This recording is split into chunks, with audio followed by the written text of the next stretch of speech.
So welcome everyone to the Environmental Justice and Sustainability Speaker Series. We're so glad to have you with us. This is a student-led series. And in just a moment, I'll introduce the student who invited our speaker today, and she will introduce our speaker. But before we get started, we would like to begin today with a land acknowledgement. We're meeting physically in the indigenous tribal area of the Achasta, known today as the city of Monterey, California.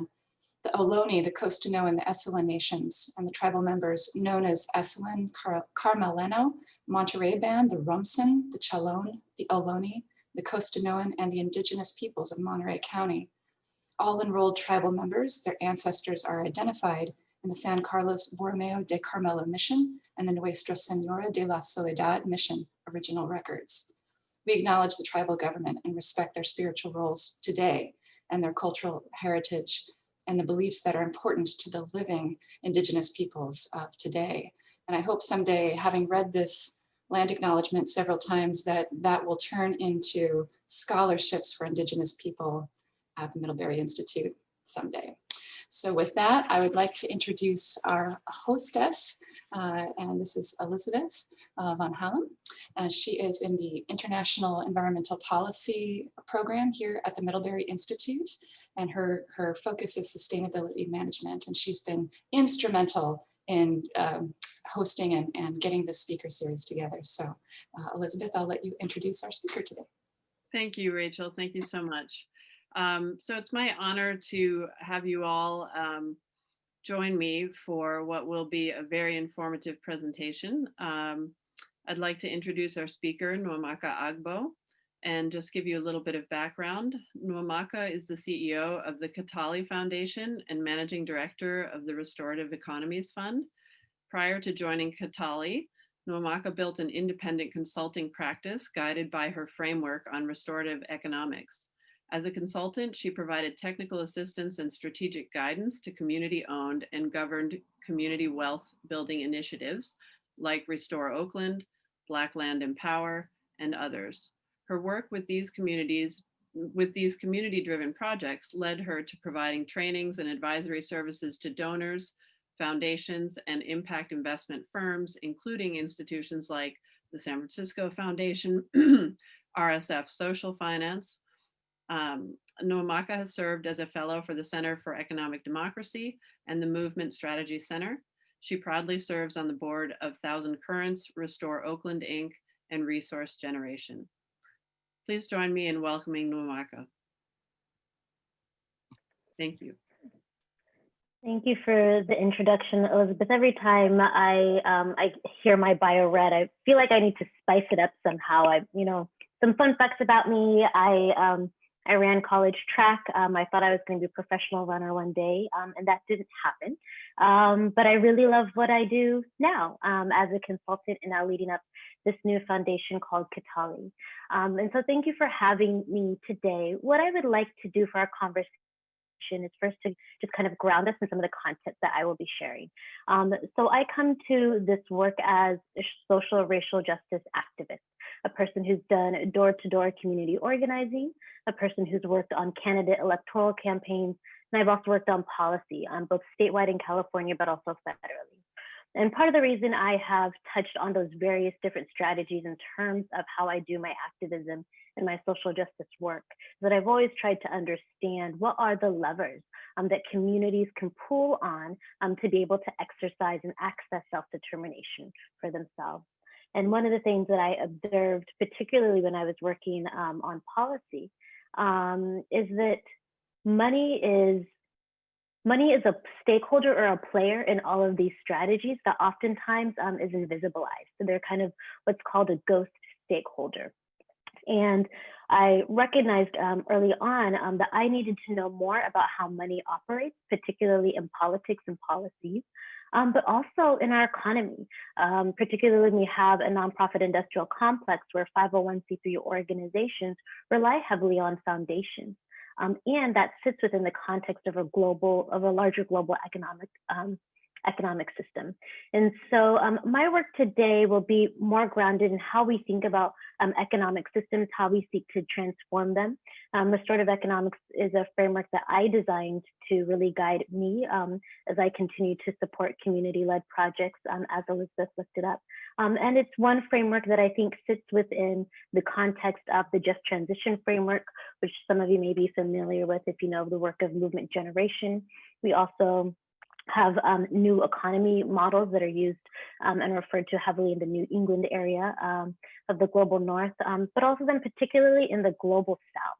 Indigenous communities have used a framework called solidarity economies for a number of years. And so for me, restorative economics sits within that. And there's a particular reason why I've framed it as restorative economics with a focus on race, which I'll kind of tease out as we go through it. So let me go and start my screen share. And just as a heads up, I will probably talk at you for the next 30 to 40 minutes, so bear with me. And then I'm hoping that we can engage in a discussion where I'm not only you get to ask me questions, but I would love to know what you guys are working on, and particularly as we think about the state of the environment, what that means for our economic systems as well. So we'll get to that in a bit.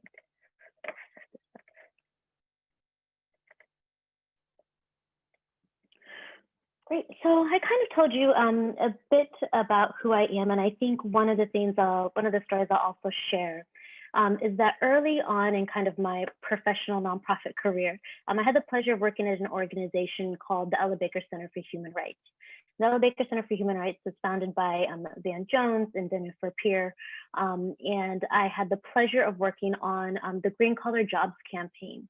So some of you may recall early in the President Obama administration, green collar jobs was a concept that actually spread globally, but we had been working on it for some time in Oakland.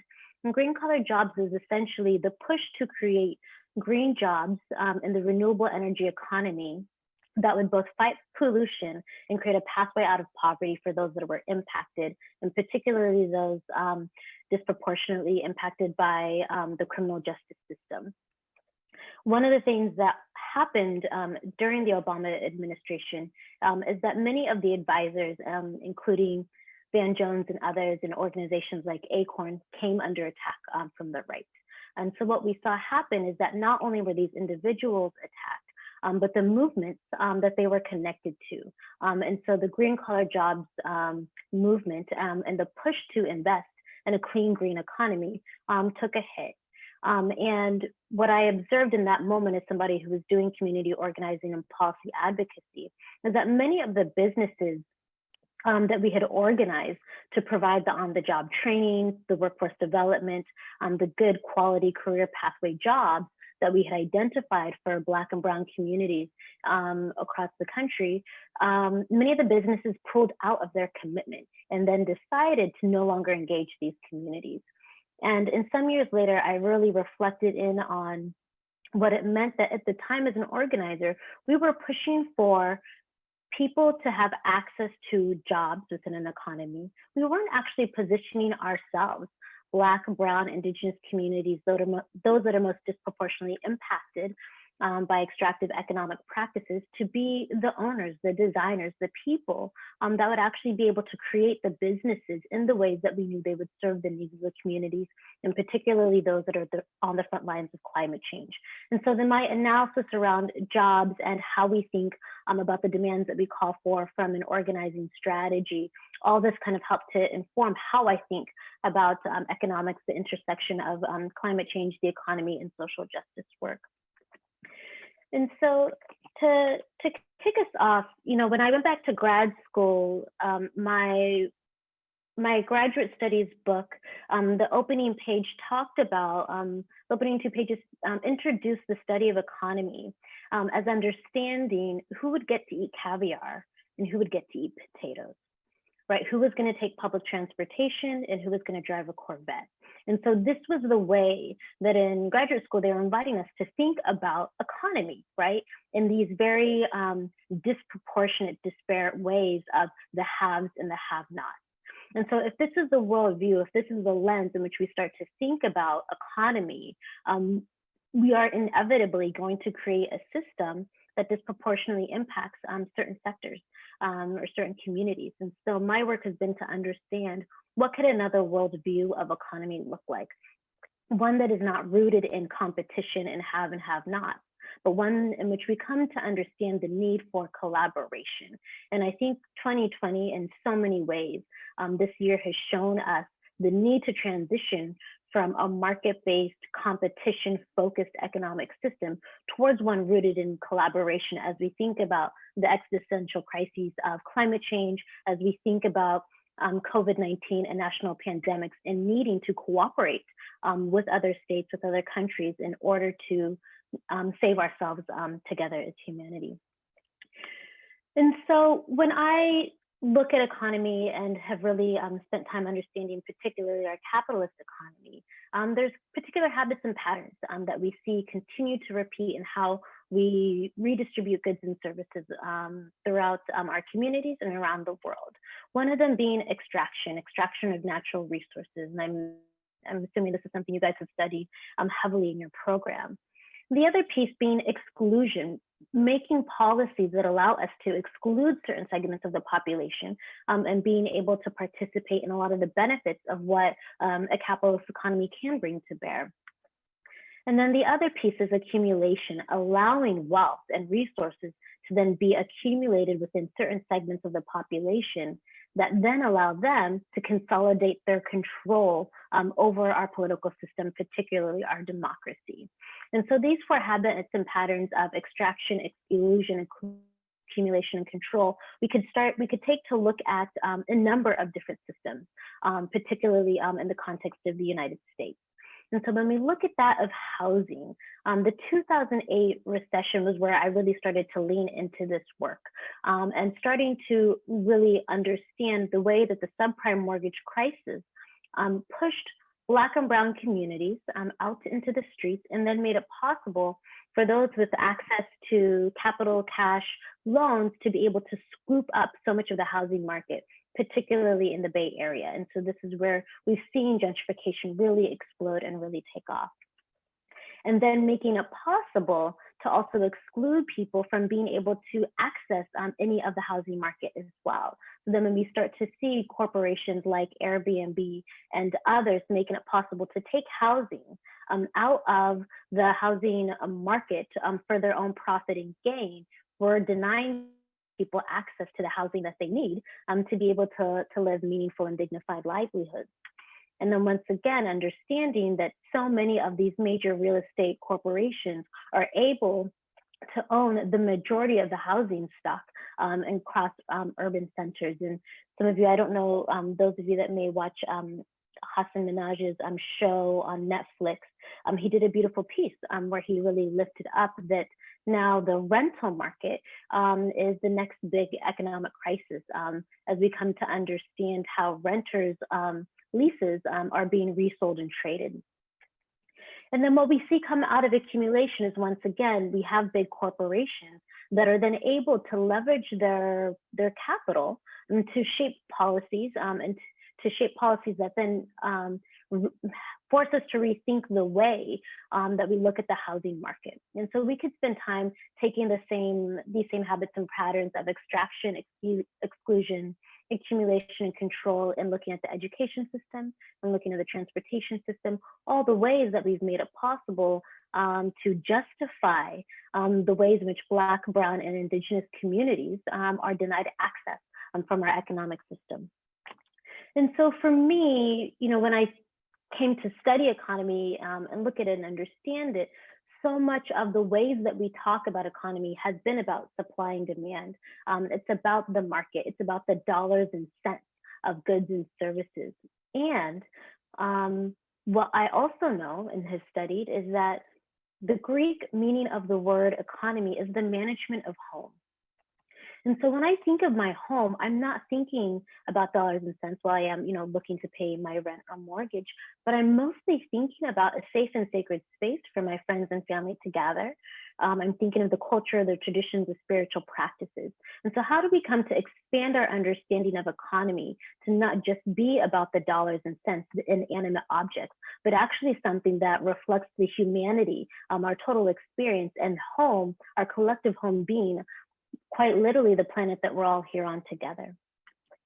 And so as we kind of think about the economic models and how we start to transition towards something that's more just, being able to understand that so much of traditional community development models has a model in which the decision makers, particularly investors, the developers, sit outside of the community and are developing projects that end up shaping those populations that are most directly impacted by those community development projects themselves. But they themselves, the decision makers, aren't actually aren't in those communities. And so the opportunity to think about what does it look like when we ensure that those that stand to be most impacted by an economic strategy, a community development project, are also part of the decision-making party in terms of how that project is designed, envisioned, and implemented.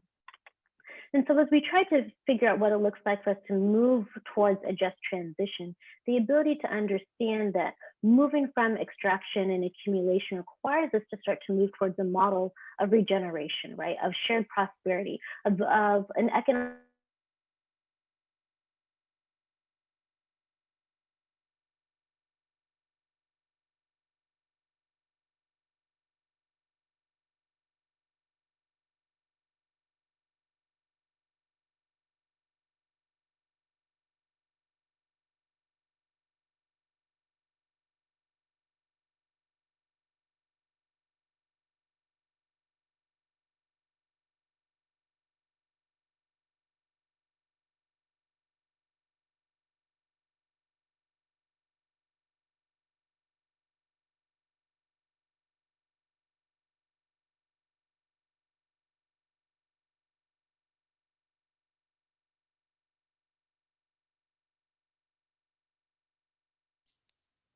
Looks like we're having some technical difficulties, everyone. Sorry, it took me a moment to figure out. You never know with Zoom, is it my connection? Is everyone seeing the same thing? So we'll wait a moment for our speaker to reconnect here. There she comes.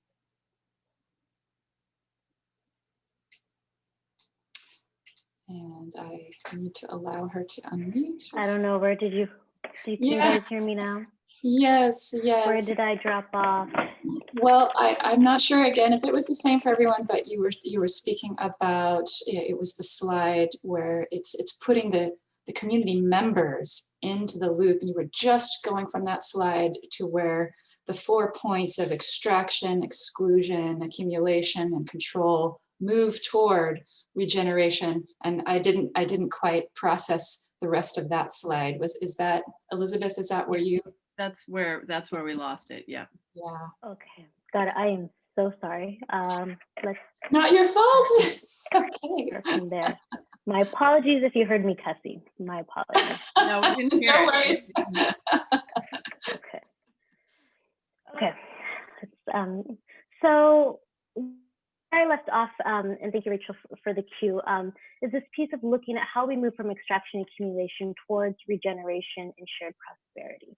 And so recognizing that, once again, our work is to be able to move away from competition and towards collaboration that's actually rooted in the shared prosperity of all of us.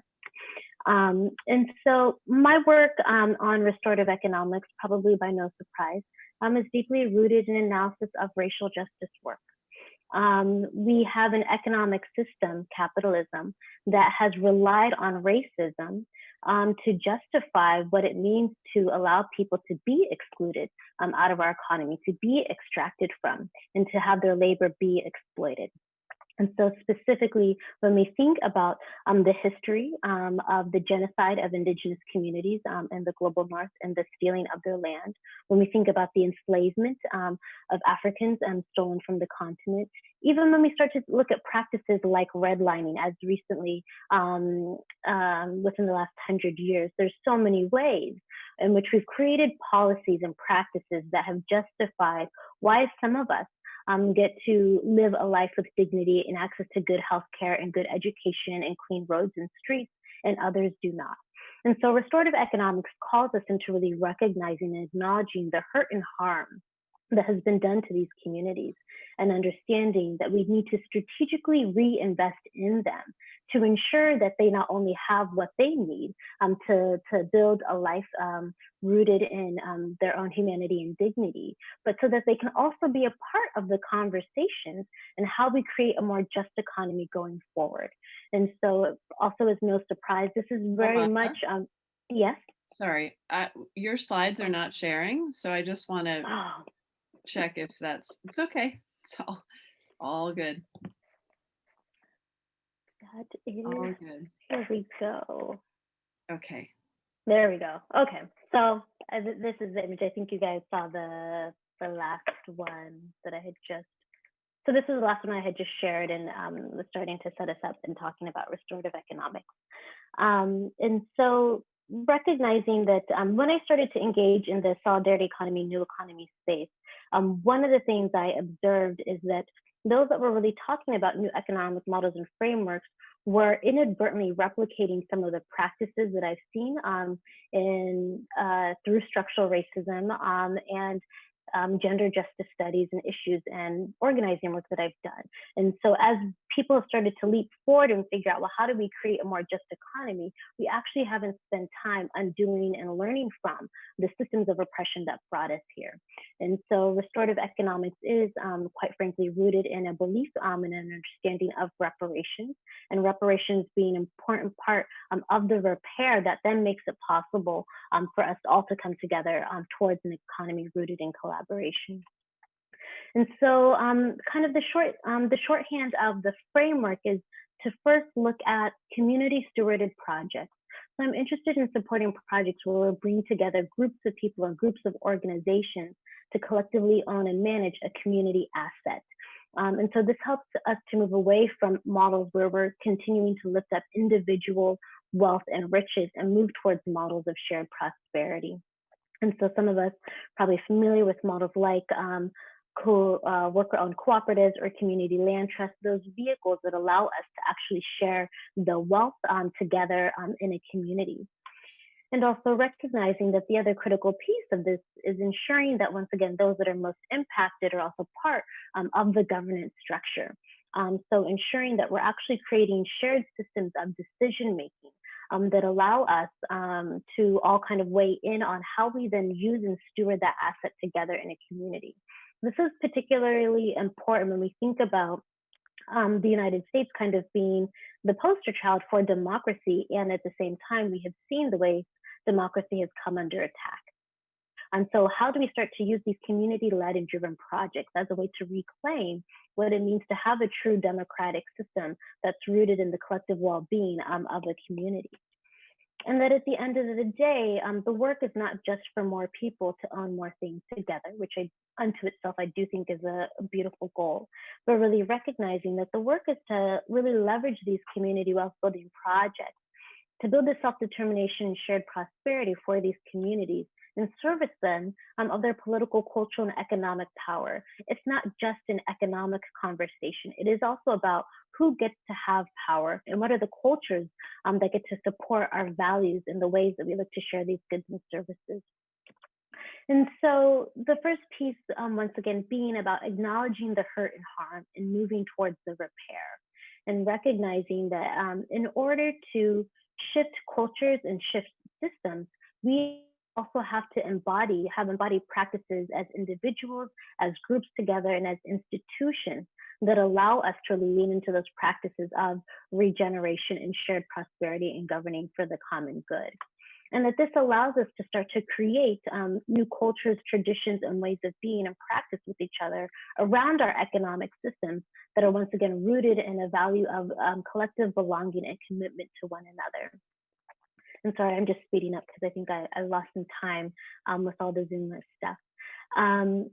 The other piece is then once again starting to delve into what does the governing of this work look like together. Given the disproportionate ways that Black and Indigenous communities have been excluded from our economic systems, really being able to look at the ways in which we can create governance structures that allow us to center the needs, the voices of those that are most directly impacted, and understanding that when we do that from a systemic approach, we start to make decisions that are better off not only for that impacted population, but those that are in close proximity to them, like their friends, their families, the neighbors. So when we think about a commitment in our education system where every child has access to good quality education, chances are that those that may have more wealth, more access or privilege will also have good education as well. Rather, what we have is an inverse, where those that have the most privilege, the most power get the best, and those that have continued to be locked out and left behind suffer the most. And so when we think about what it means to have so many young people do schooling online, and the implications of every community not having access to reliable internet, not having access to the technology that they need to make this transition, this is how we start to think about what does it mean for us to govern for the common good with an understanding of our collective interests. And then the ability to start to create processes of governance that allow us to bring together the unlikely stakeholders with a commitment to collaborate, how to really bring together the public, private, and the civic sector to really come together and understand what is the collective dilemma that we all experience. And that allows us to really have a root cause analysis of what the problem is. And then from there, we can move forward towards designing processes and creating solutions that actually get at the root cause of the problem. But oftentimes what we happen are governance processes that only speak to or only are accessible to certain segments of the population. So not only do we miss the other voices that are critical, but we actually miss the collective analysis of what is needed to address those problems. And then once again, for me, as somebody who comes from a social movement background, this work is about building power, ensuring those that have been most impacted having the power that they need to be able to build a livelihood rooted in their dignity. And so understanding that when we think about cultural power, so much of the values that we've uplifted through our current economic system, once again, exploitation of labor, exclusion, and accumulation, that if we want to actually live into the values of regeneration and governing for the common good and inclusion, then we also need to support economic models that lift up and uphold those values. And then that's what makes it possible for us to start having new policies and new political strategies that are also rooted in those same values. And this is what allows us to start to transform society, where we're thinking about the cultural, the economics, and the politics of all that's needed and how those things need to mutually reinforce each other in order for us to move towards something that is more just and more equitable.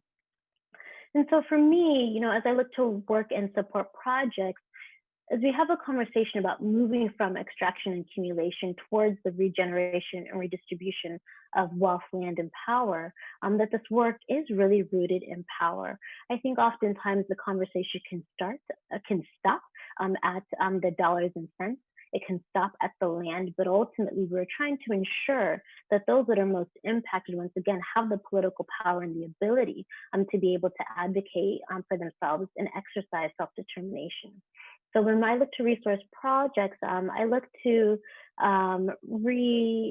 invest in projects that are directly rooted in social movement. So I'll ask people quite directly, how are you connected to community? How are you supporting those that are at the front lines of contesting for power and really helping to affirm and strengthen our democracy?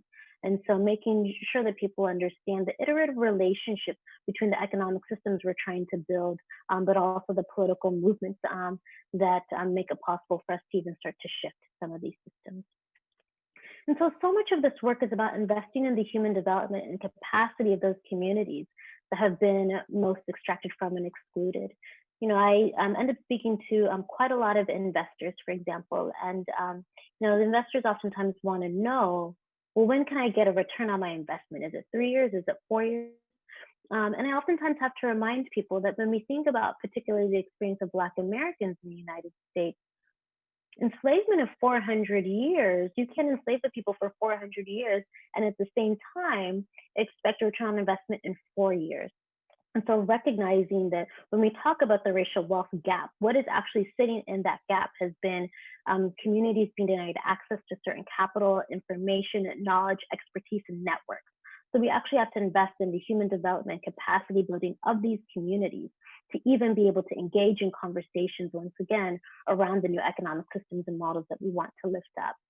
And that while so much of this work, we can have a practice, even as I'm talking, I'm saying new economic models, but I think so much of it is also about reclaiming the traditions and practices and the collective wisdom that come from our own backgrounds and our own indigenous communities. Myself, for example, first generation Nigerian immigrant, my family, my father's village in particular, has a patrilineal land stewardship model in which we don't sell the land for financial gain, but we steward it from generation to generation. And so what are the ways we can kind of engage in what West Africans refer to as the Sankofa, where we understand where we've come from to inform where we're going as a way of how we think about the economic systems we want to build and transform. And that lastly, so much of it also requires us to build the community of practice and the social movement infrastructure that makes it possible for us to have access to the legal experts, the accountants, the financial, all the people that we know are essential to building up the infrastructure for these systems that we're seeking to create, and finding those values aligned technical assistance professionals that can help us go through the incorporation of a community land trust, that can help us structure a non-extractive investment deal, and so much else. And so this is just a quick recap of the principles, really leaning into a regenerative, non-extractive integrated capital strategy. And integrated capital I'll talk about really quickly in just a moment. Starting to lift up, once again, the community governance structures that make it possible for people to express their needs, their concerns, and their interests in a productive way and make decisions together. And then the movement building strategy. Once again, how are we really supporting the ability to build the political, the economic, and the cultural power that really supports those communities that have been disproportionately impacted? And so this is the heart of the work that I do, both in my consulting practice, and now it's the basis for the work that I have the pleasure of leading as the CEO of the Kitale Foundation, and particularly the Restorative Economies Fund. Very quickly, the Kitale Foundation, we are really focused in on moving resources to support the economic, the political, and cultural power of Black Indigenous communities. And we seek to do that by transforming their relationship to capital, the planet, and each other. And so we really prioritize the investment of resources in Black and Brown communities. And we seek to do that by really supporting our 3 program areas. We have an environmental Justice Resource Collaborative that is a participatory grant-making vehicle where we've identified 9 women of color environmental justice leaders that come together and make the decisions about how to steward and re-grant those dollars. We also have a mindfulness and healing justice body of work that supports Black and Indigenous communities of color and having access into mindfulness and healing justice programs and practices as being a part of the individual transformation that we hope to make possible. And then the Restorative Economies Fund as an integrated capital vehicle that looks to use capital across the spectrum. So from grants to what we call non-extractive investments, where we're leaving more value in the community than we actually take out as an investor. And also ensuring that we're providing not only the financial, but the non-financial support as well. So we refer to ourselves as practitioner-based funders. For me, myself, as someone who has had a consulting practice and supported a number of these community-led and governed projects, the ability to be able to bring that expertise and knowledge in supporting and guiding these projects in addition to the capital that we invest in them. And so with the Restorative Economies Fund, there's 5 different areas of work that we seek to support.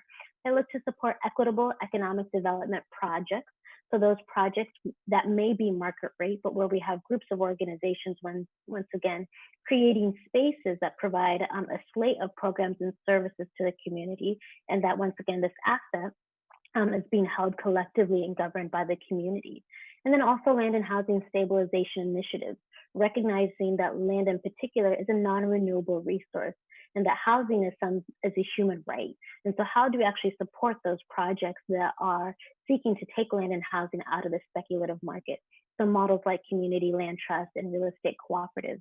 And then also community governed loan vehicles, recognizing we have a financial system that for any of you who may have studied the 1619 project led by Nicole Hanna from the New York Times, really understand how so much of our financial system was rooted in the enslavement of people once again. And so starting to create community governed loan funds that allow communities to have access to the vehicle to then make the decisions about which businesses and communities they want to invest in their own local neighborhoods. And so starting to actually give community the power to make those investment decisions. And then infrastructure projects, understanding that we also need to support the connectivity of people in a particular place. And so how do we start to democratize power, particularly projects like the People's Solar Energy Fund, Navajo Power, and Native Renewables that are making it possible for low-income communities of color to have access to renewable energy sources. And then capacity building. Once again, recognizing that we do need a team of values-aligned technical assistance providers like the Sustainable Economies Law Center, the Center for Economic Democracy, the Democracy at Work Institute. And so also building up those organizations that provide the safety net and support for a lot of these community-governed projects to go from vision to implementation. And so to date, we've had the pleasure of moving grants through our integrated capital approach, as well as the investments that we're looking to make this year. We just officially became a foundation this year. I took my position August 1, and I'm really excited about the opportunity to kind of take the restorative economics framework into an institution that has access to capital and resources, and think about how do we strategically reinvest those resources in communities and to support self-determination. So I'm going to stop my screen share. Thank you all for listening to me talk at you. And yes, so sorry about the Zoom challenges, but hoping we have a little bit more time to chat together. Thank you so much, Nwamaka. That was really, there was a lot in there, and lots that I would love to unpack with you, and maybe others would have some questions about. So before maybe you and I can talk about a couple of things, I just want to urge people to put any questions in the chat, or at least let us know that you'd like to contribute a question, and Rachel will call on people who let us know that they're ready. But I know one of the things that you and I have talked a little bit about is how we apply these frameworks, and conceptually it makes so much sense. But how can we think about applying in real time now, kind of on the heels of the Biden win? How can we build power? How can we contribute to that? What do we need to be thinking about as policy students, as people who are interested in restorative economics, but also justice? What's most important? Yeah, I don't know how to prioritize what's most important. I think all of it is important. We, because the problems are complex, the solutions will likely need to be complex as well. That being said, I think what is really the opportunity of what I've observed, particularly in 2020, is that there's a way that those that are most impacted, those at the grassroots level, are already leading and experimenting with some of the solutions that policy has yet to catch up to. So, for example, I observed proliferation of mutual aid networks in response to wanting to support communities impacted during a time of COVID-19.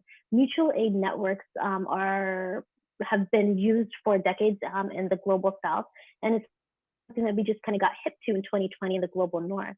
And one of the things I'm really cognizant of in trying to support communities and thinking through how are these networks that we're distributing protective equipment to low-income communities of color, that we're distributing food, that we're helping to supplement people's stimulus checks, not just something in a rapid response moment, but actual networks that we can help to formalize and give some credit to so that they can actually start to become some of the social programs that we know that we have always needed in these same communities. So those are some of the ways I think we can start to look towards how the grassroots are leading and therefore what the policy implications are. I look at organizations like NDN Collective out of Lakota Territory off of Pine Ridge. NDN Collective is an Indigenous-led organization that brings together a 501c3 model for their programs, a CDFI fund model so they can access grants and investment funds to invest in communities. They also have a 501c4 arm. So there's ways in which we're also seeing Black and Brown communities starting to experiment with overlapping legal entity structures that allow them to do the political work, the service work, and also then engage in the electoral sphere as well. And so what can we start to learn in terms of how to strategically invest in those communities and support policies that allow them to innovate and experiment as they're trying new models of moving money and moving resources. I think about, you know, as Biden has said, and even the state of California, Governor Newsom has said, we're open to doing a study on reparations. How do we as people that do policy help folks think through how we do that study and how we do some sense making of the findings, and therefore how do we strategically reinvest resources where the conversation around reparations is not reduced to, well, this didn't happen in my lifetime and I'm not a part of it, but we understand the historical and systemic impact and therefore the same structures and systems that we need to invest in. I think that's where I would invite those of us who have experience of working on policy to really engage in the field. The other thing I'll offer, and I realize I actually have a lot to say on this. The other thing I'll offer is when I started working at the Ella Baker Center for Human Rights, we had 4 different campaigns. In addition to the Green Collar Jobs campaign, we had a campaign called Books Not Bars. And Books Not Bars was working to end, to close the Juvenile Justice Authority, basically youth prisons. And I started working at the Ella Baker Center in 2007, and the organization opened up in the late 90s. All that to say, over the course of that campaign worked to shut down 5 youth prisons. And one of the campaign organizers that worked on Books Not Bars then moved to kind of work with the state and the public safety department. And has now been able to really use this political moment where once again we see organizers on the front lines pushing for defunding of the abusive police system so that we can invest in the mental health services, the community services that we all know we need. And so once again, these are the ways that organizing starts to shift, starts to shape and connect to policy, and how can we as policy people take the long view. Policy, as we know, it can take 3 to 5 years to go from writing the piece of language, negotiating the amendments, renegotiating it, getting an author, and then actually getting it passed through all the different houses. And so knowing that it takes that long, what is the relationship that we need to have with social movements that are also doing the work, pushing on the front line, so that there's an iterative way that we're growing strategy and advancing it going forward. So those are some of the ways that I start to think about the intersection of organizing, of politics, of policy, and what it means to start to bring those together in collective strategies that transform systems in society. Thank you. Thank you. There was a question from Ade. So Ade, go ahead and unmute yourself. Lovely. Thank you so much. I'm going to stay off camera just because I don't feel like being recorded, but thank you so much, Nwamaka. I love, love, love your work. I'm very thankful for the life you bring to this space. And that's part of why I love Next Economy work, is because it is enlivening and exciting. And my question for you is, well, I noticed that a lot of the frameworks that you shared really align with just ideas around public health as well. I have a public health background, and I'm just curious, when you were first starting as a consultant, what were the first things that you were offering people in their journey? And then, just because I'm a fan person, are you taking any apprentices? Oh, no one's ever asked me that. Oh no. Oh no. You're frozen now. If you are able to hear this, the suspense is intense, but hopefully you're able to come back.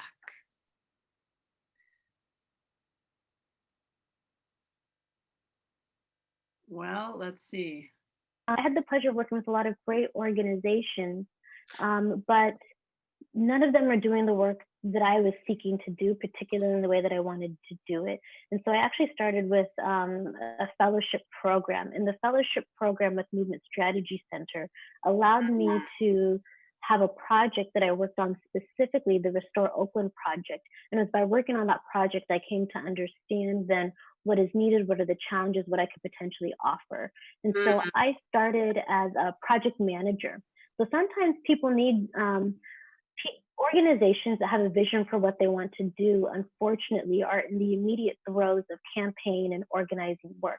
And so when an organization like the Ella Baker Center for Human Rights and Restaurant Opportunity Centers United wanted to purchase a building to create a workforce development training program in the restaurant industry for formerly incarcerated people, their organizers were out there organizing formerly incarcerated people and restaurant workers. Their organizers did not have the capacities or the skills to think about how do we purchase a property, how do we negotiate the acquisition loan, how do we structure the deal. And so it was by having a project that these organizations entrusted me on that I was able to figure out what I could offer. I was able to learn and experiment. And so I think if people are thinking about consulting, I would invite people to be really honest about what they know, what they don't know. I always lead with that. I always am very clear to people. I'm not a neutral consultant. I have political values and opinions. If that is what you're seeking, then I'm your person. If that's not what you're seeking, you may want somebody who's neutral in how they approach the work. But being very clear about what is the work that you want to do in the world. And what do you, whether it's project management, whether it's strategic advising, research and writing, how do you do that in a way that actually helps to transform people, organizations, and society? And so I would be happy to kind of tease that out as well. I have found that my work can be everything from people, I just had an organization, like, we want to take a racial justice approach to philanthropy, but we don't know where to start. I was like, well, I can put together a survey for you. I can, you can share with your staff. I can synthesize the findings, and I can put together a summary memo of findings and recommendations that you can then do some sense making on. So it can be everything from that to kind of a larger 18-month engagement of working with a board to move through their own policies and practices around on their grant making strategy, but happy to chat more. Yes, thank you so much. And you hadn't been asked if you would ever be someone's apprentice, but it sounds like you might be open to it someday. Yeah, I would be open to it. So I will drop my email in the chat box, and maybe we can have a conversation early next year. Okay. I'll tag Thank on to you. that. I would love to be able to maybe offer to the IEP students, at least those who are part of the ocean and coastal focus, maybe more on the environmental side and the water side. We fund fellowships for a summer 3-month term. And if you're open to being one of the organizations that they might approach, would love that connection as well. That would be great, Rachel. And maybe we can also have an offline conversation. If people are interested in connecting with organizations, it may be a place where I could help people identify organizations and then provide some coaching or support on the Kitali end as they support these specific organizations. So rather than support to the Kitali Foundation, how do we actually put you in direct relationship with those groups that you can learn by doing with them, and then have some consulting or high-level coaching support. So happy to chat.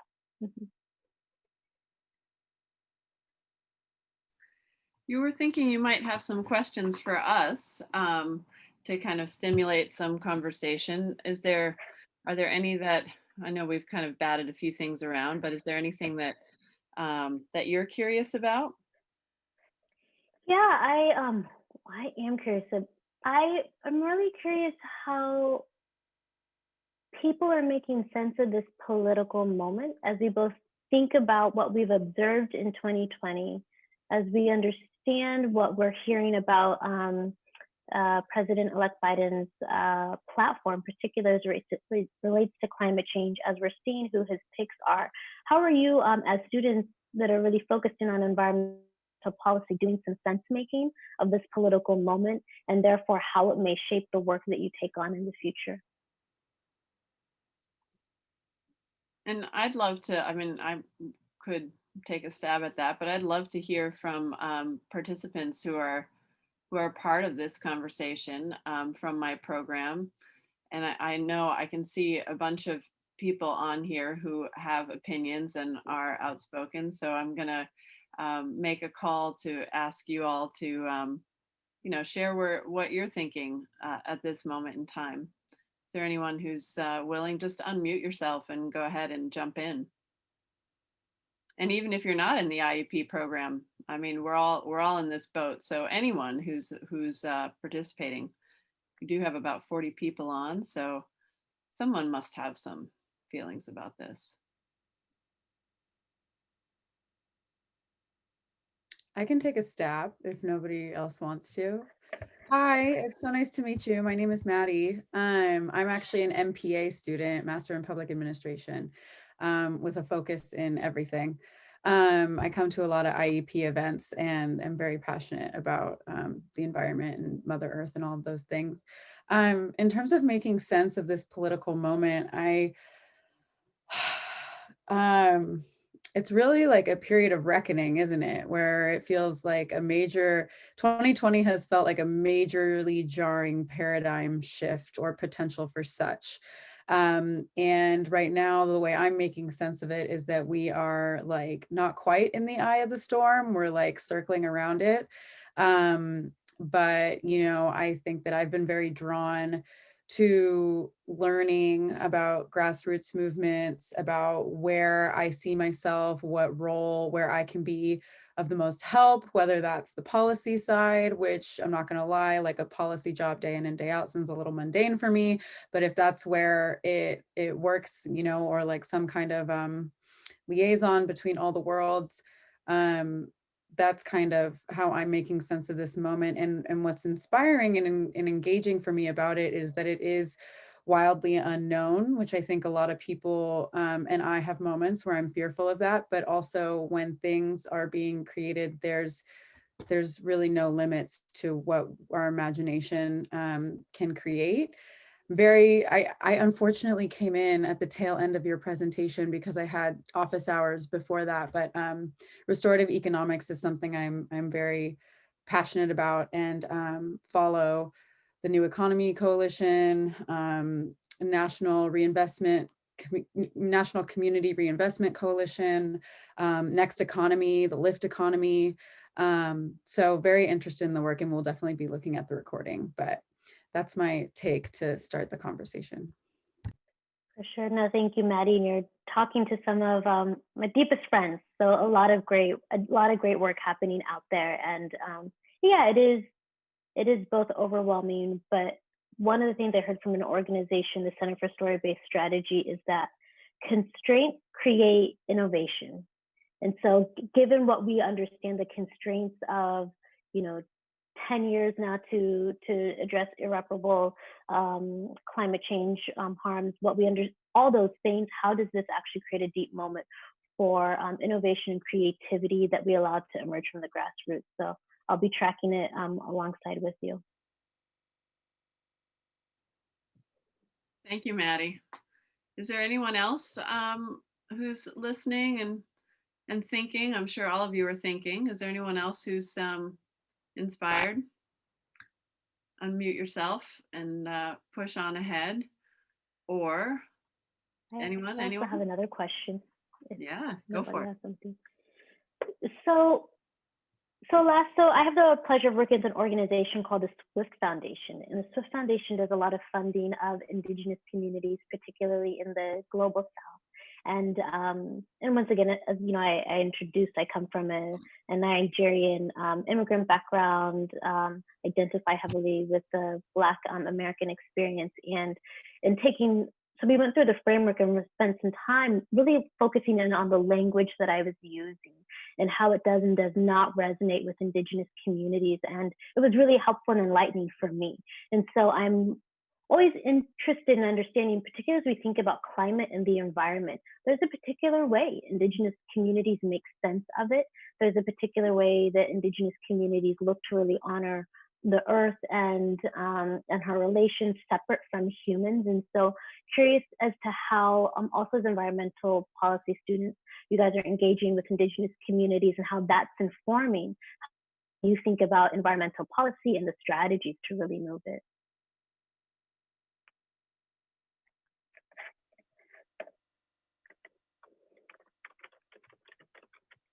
Any takers on input around engaging with Indigenous communities? Go ahead, Maddie. Don't be shy.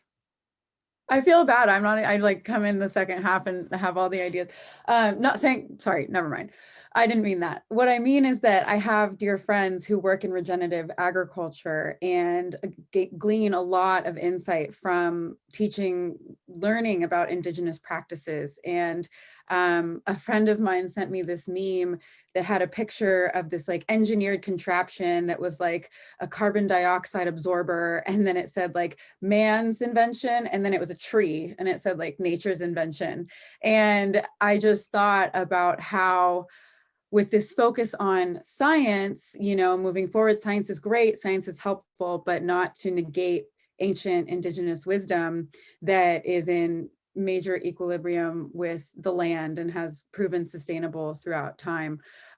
So, I mean, I don't really have anything else to add besides that, but just wanted to reiterate that when I was living in Monterey, I'm now in the Bay Area on Ohlone land, and people in Monterey are on Esalen tribe land, I believe. But trying to specifically nail down which Indigenous groups and kind of hone in on like their knowledge and like what's going on with that, I think is really, really interesting. Totally. And I think what you're lifting up, right, is that the ways that Indigenous practices and the ways that ecological systems can then inform the strategies and perhaps the policies that we actually may want to look toward to address kind of our climate and economic problems. And so I would love, yeah, that's a good meme. That's a good one. Yeah, and I would just add to that, that I think we're finding ourselves at a time where there's heightened awareness to the fact that the Indigenous way of interacting and engaging with the environment is kind of piggybacking on what Maddie said, is meeting with this like, and here we go, technology, innovation, you know. So I think what we right now really need to do is not just go on that technology innovation path, but bring in the wisdom and the Indigenous ways of thinking and understand that and give that its due, so that we can, I think you said it, balance. You know, there needs to be a balance, and sometimes that's lacking, I think, and missing in the approach to our environmental crises, and so it's worth definitely putting some attention on.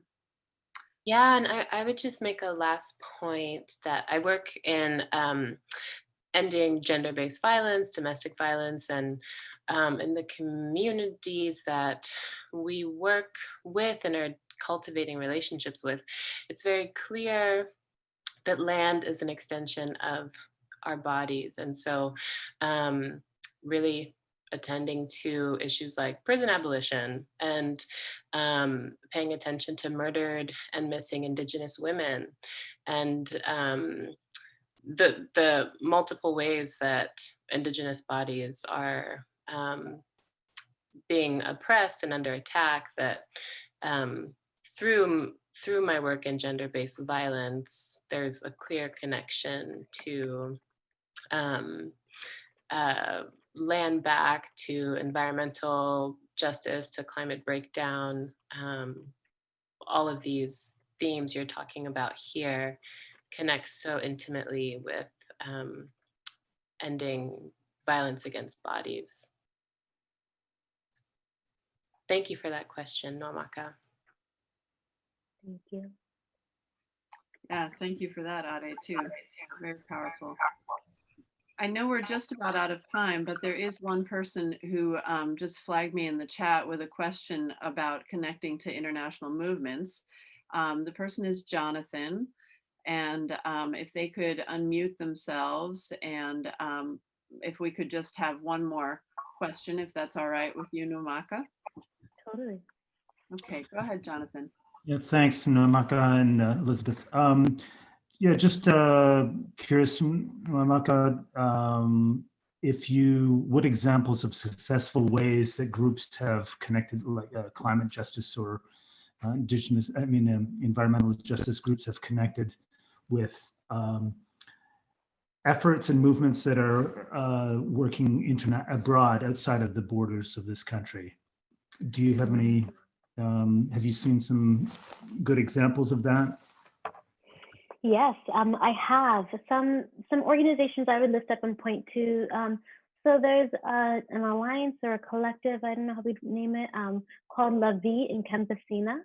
And it brings together landless people and indigenous communities, particularly working on land rights work across the global south. And so I think that is an organization that's done a really beautiful job meeting at the intersection of climate justice, environmental justice issues, gender justice, supporting young people and youth, even state-sanctioned violence. So La Vie in Campesina, I would invite you to kind of take a look at their work. I think the organization Grassroots International does a lot of great solidarity work in funding and supporting social movements, also across the global south. And then as Elizabeth was introducing me, she lifted up my relationship. I'm the board chair of an organization called Thousand Currents.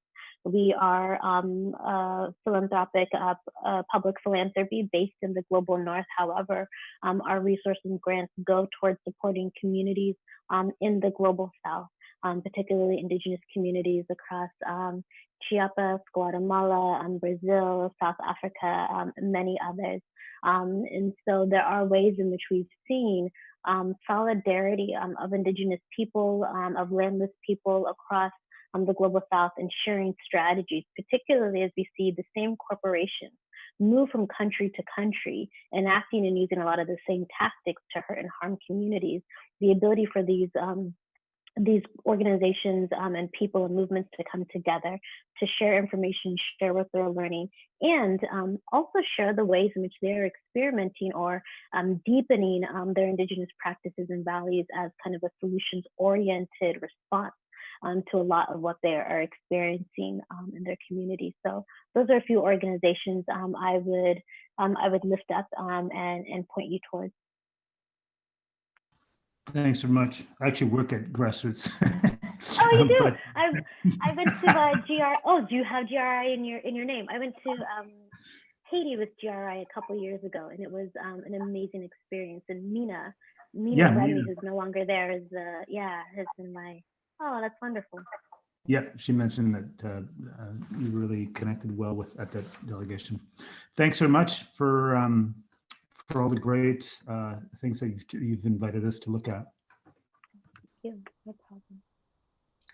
Well, that's a beautiful note of bringing things together and community where we didn't even know we had it.